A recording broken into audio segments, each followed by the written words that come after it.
Magandang araw mga bata!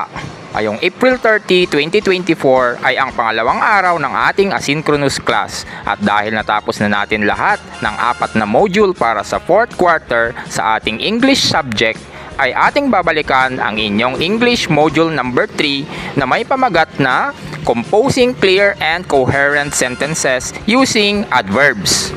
Bago tayo dumako sa ating maikling talakayan ay nakita ko kanina sa ating video lesson kahapon na in-upload sa aking YouTube channel na 22 na sa inyo ang nakapanood sa ating aralin at activity sa module number 4 as of the time ng recording nitong video. Kaya, pakisabi sa iba pa ninyong mga kaklase ang tungkol doon para mapanood at mapag-aralan din nila. Ano nga ba ang adjectives?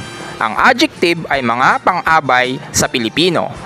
Ay mga salitang naglalarawan ng mga pandiwa o salitang kilos, pang-uri at kapwa pang-abay. Mayroong 5 adverbs at ang mga ito ay ang adverb of intensity, frequency, manner, place at time. Ang mga ito ay matatagpuan bago ang pandiwa, pang-uri o pang-abay sa isang pangungusap.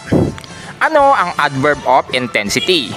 Ang adverb of intensity o adverb of degree ay naglalarawan kung gaano kagrabe o katindi ang kilos, pang-uri o pang-abay.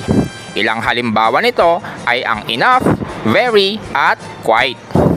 Ano naman ang adverb of frequency?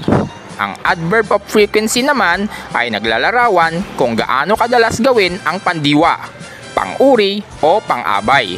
Ilan sa mga halimbawa nito ay ang always, sometimes, at often. Ano naman ang adverb of manner? Ang adverb of manner ay naglalarawan kung paano ginawa ang pandiwa, pang-uri, o pang-abay. Ilan sa mga halimbawa naman nito ay ang neatly, loudly, at sweetly. Ano naman ang adverb of place and time?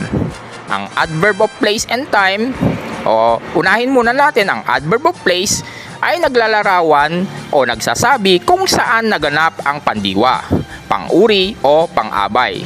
Ilan sa mga halimbawa nito ay ang around the world, inside the house, at outside the window. Ang adverb of time naman ay naglalarawan o nagsasabi kung kailan naganap ang pandiwa, pang-uri o pang-abay. Ilan sa mga halimbawa nito ay ang soon, next month, at this morning. At ito naman ang mga sasagutan ninyong gawain para sa module na ito. Maaari ninyong i-post ang video upang ito ay inyong makopya at masagutan sa isang buong papel. At ito ay inyong ipapasa sa Friday, May 3, 2024.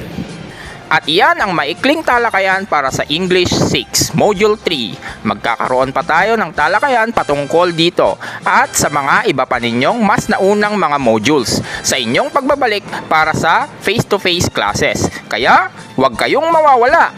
Ako nga pala si Teacher Ferds, isang teacher na biker. Hanggang sa muli, paalam!